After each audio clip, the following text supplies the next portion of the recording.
नांदणीचे सुप्रसिद्ध कुर्डे food mart घेऊन आले आहे खास नवीन वर्षानिमित्त कुर्डे उत्पादनावर भरघोस सूट। 1 जानेवारी ते 26 जानेवारी पर्यंत खास 20% सूट। मिल्क प्रोडक्ट्स, बेकरी प्रोडक्ट्स, नमकीन, स्वीट्स, केक, फास्ट फूड व नाश्ता आणखीन भरपूर काही। तर वाट कसली पाहताय? एक वेळ अवश्य भेट द्या। आमचा पत्ता हॉटेल नटराज शेजारी, Kolhapur road, Jaysingpur road, ND Patil petrol पंपासमोर, नांदणी। Mobile number 72 63 89 99 97, 72 63 89 99 98। आपण पाहत आहात RK न्यूज, बातमी तुमची, आवाज आमचा। MIMच्या आंदोलनाच्या इशाऱ्यानंतर जिल्ह्यातल्या अवैध धंद्यांवर कारवाई सुरू। सांगली जिल्ह्यामध्ये पोलिसांच्याकडून अवैध धंद्यावर कारवाई सुरू करण्याच्या मागणीसाठी MIM पक्षाच्या वतीने आंदोलनाचा इशारा दिला होता। त्यानंतर कोल्हापूरचे विशेष पोलीस महानिरीक्षक श्री सुनील फुलारी यांच्या आदेशानंतर जिल्हा पोलीस प्रमुख बसवराज तेली यांनी अवैध व्यवसाय धंद्याच्या विरोधात धडक मोहीम सुरू केली आहे। या कारवाईचे MIM पक्षाचे जिल्हाध्यक्ष महेशकुमार कांबळे यांनी स्वागत केले आहे। त्यामुळे 26 जानेवारीपासून करण्यात येणारे बेमुदत आमरण उपोषण आंदोलन 10 फेब्रुवारीपर्यंत तात्पुरते स्थगित करण्यात आल्याची माहिती MIM पक्षाचे जिल्हाध्यक्ष महेशकुमार कांबळे यांनी दिली आहे। त्याचबरोबर जिल्ह्यातल्या सर्वच अवैध धंद्यांवर कडक कारवाई करण्यात यावी अशी मागणी करत जिल्ह्यातील नागरिकांनी त्यांच्या भागात कोठे अवैध धंदे सुरू असतील तर अवैध कृती समितीकडे पाठवावे, त्याचा योग्य पाठपुरावा करू असे आवाहन देखील डॉक्टर महेशकुमार कांबळे यांनी केले आहे। सांगली जिल्ह्यातील अवैध धंदे, मटका, गुटखा, सुगंधी, जी काही तंबाखू असेल, बाकी व्हिडिओ गेम असेल, क्लब असतील, या सावकारी असेल, हे सगळे अवैध धंदे तात्काळ बंद व्हावेत यासाठी विशेष पोलीस महानिरीक्षक आदरणीय सुनील फुलारी साहेबांना 16 जून रोजी आम्ही निवेदन दिलेलं होतं। त्या निवेदनामध्ये आम्ही ती मागणी केलेली होती।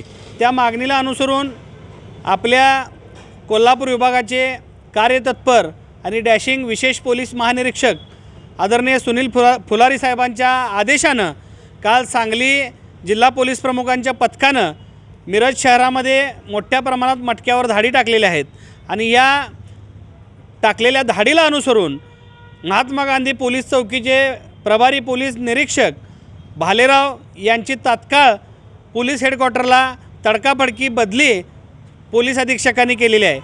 यापूर्वी सांगली जिल्ह्याचे पालकमंत्री सुरेश खाडे यांनी DPDCच्या 3 मीटिंगमध्ये पोलीस अधिकाऱ्यांना सूचना केल्या होत्या की जिल्ह्यातले अवैध व्यवसाय बंद करा, पण या पोलीस अधिकाऱ्यांनी पालकमंत्र्यांच्या आदेशाला केराची टोपली दाखवली होती। पण समस्त आंबेडकरी समाजाच्या वतीनं व MIM पक्षाच्या वतीनं जे मी 16 जानेवारीला निवेदन दिलेलं होतं, त्या निवेदनाला अनुसरून आणि 25 जानेवारी अखेर जर अवैध धंदे बंद झाले नाहीत तर 26 जानेवारी रोजी पोलीस अधीक्षक कार्यालयासमोर आम्ही आमरण उपोषणास बसणार होतो।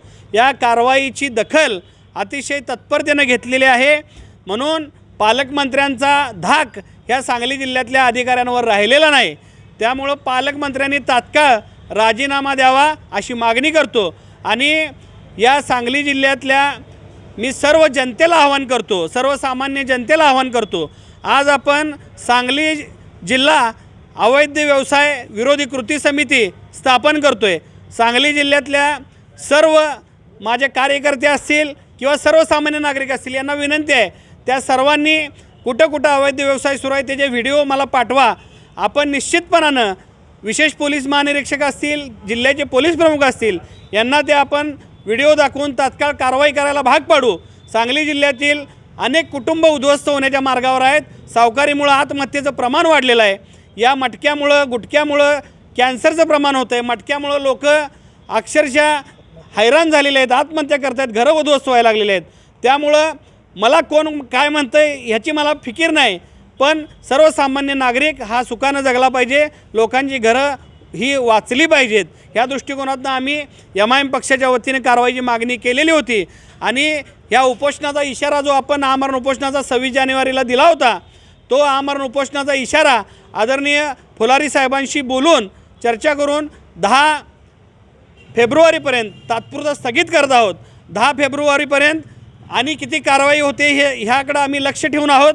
10 फेब्रुवारीपर्यंत जर अजूनसुद्धा तीव्र कारवाई झाली नाही, अवैध व्यवसाय जर बंद झाले नाहीत, तर 10 फेब्रुवारीनंतर 10 फेब्रुवारी रोजी आम्ही या सांगली जिल्हा पोलीस प्रमुखांच्या कार्यालयासमोर पुन्हा MIM पक्षाच्या वतीनं आमरण उपोषणास बसणार आहोत, असा मी आज इशारा देतो. जय भीम, जय भारत, जय महाराष्ट्र.